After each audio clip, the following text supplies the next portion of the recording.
So here I'd like to explain how to do inside cutting. I'm going to end up making an inside cut right in this area here. So first thing I need to do is I need to drill a hole in that area. So I set it up on my drill press and I make sure that I use a big enough drill bit so that my blade is going to be able to get through. As well, make sure that you have a small enough drill bit so that you're not going to end up interfering with the shape of your object. Just to be very simple, I'm just going to pick exactly in the middle there. I'm going to clamp my wood down and I'm going to drill through.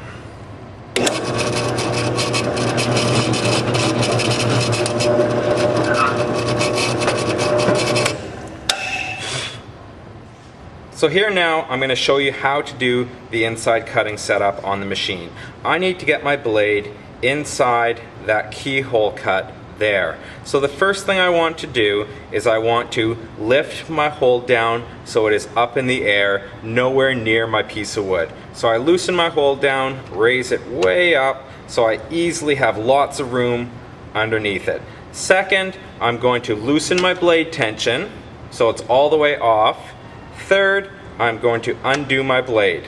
Now I'm able to lift up on my arm so that it's out of the way and I can put my blade through the hole. It's always easier, I find, if you have a scrap piece of wood to put under the arm to hold it up, so now you can use both hands to put the wood through the hole. And that just makes it easier. Once your blade is through the hole, then you want to take out that piece of scrap wood and bring the arm down.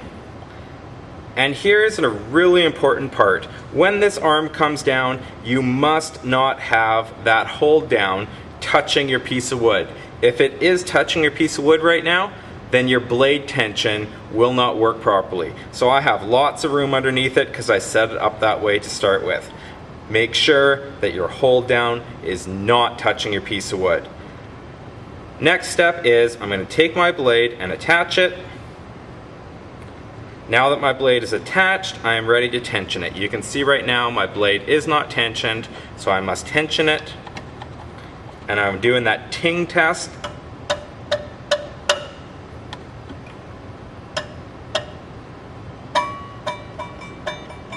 To make sure that it's tight. Now the last step before I get ready here is I'm going to bring my hold down. That is always the last step on every procedure. So I just loosen it a little bit like I showed you earlier, and as soon as it touches my wood, I lock it in place. Now it's touching, but I can still move my wood around easily. So here I'm going to start my machine. I'm happy with the speed that it's at, so I'm going to work my way over to one of the edges. And then turn to get on my line. I'm going to cut this in two pieces instead of just one so I can show you a little trick to getting the wood out, which I find really helps out.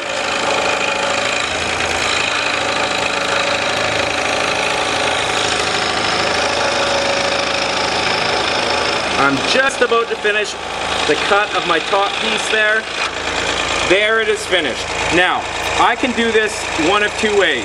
The first way is I could shut my machine off, loosen my blade tension, lift up my hold down, take my blade off, and pull that piece of wood out, but then I have to set it all up again to do the last bit of my cut. The second way is while the machine's running, to turn my piece of wood and try to run that piece of scrap wood into the blade, and hopefully I can get it to pop out. Just like that.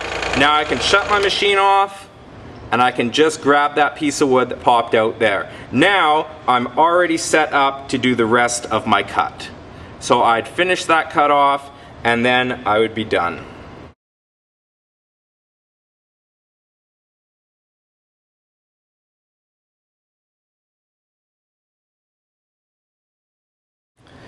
The next thing I'd like to show you is how to do extremely sharp corners like that. If I came in from this side came down and tried to turn that corner, I would end up having that rounded off most likely, or I'd possibly go right through that corner and then have to go there.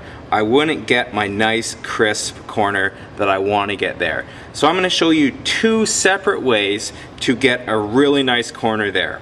One of them is going to be from coming from this side till I touch that corner, backing out, and then coming from this side, coming in, and when my two saw cuts meet, this piece is going to come right out, and I have my perfect corner there.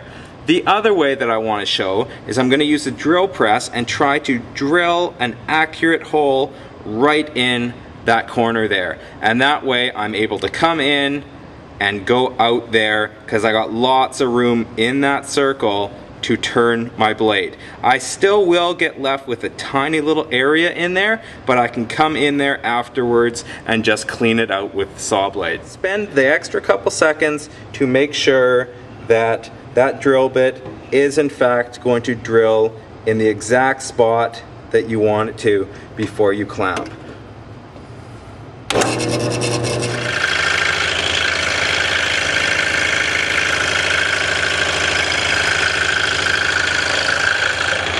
So I'm inside the spot where I drilled the hole. Very, very easy for me to turn that piece of wood right there. Now I'm back online again, and I'm going to cut right out.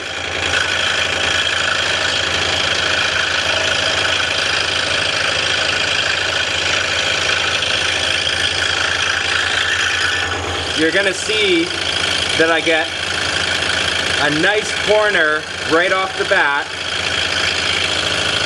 and I never had to go over to the drill press and pre-drill a hole. So right there, I just cut the edge. Now I back out with the machine still running. I'm going to come from the other side.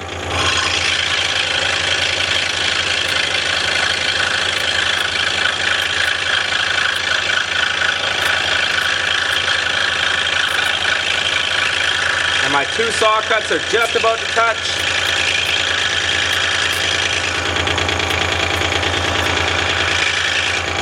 Right there they touched. Now when I shut my machine off, I'm going to come right up there so you can see I should be able just to pull that piece out, and I have what I would consider a lot nicer of a corner on that one over this one. This one you have to drill as well as come in afterwards to clean it up.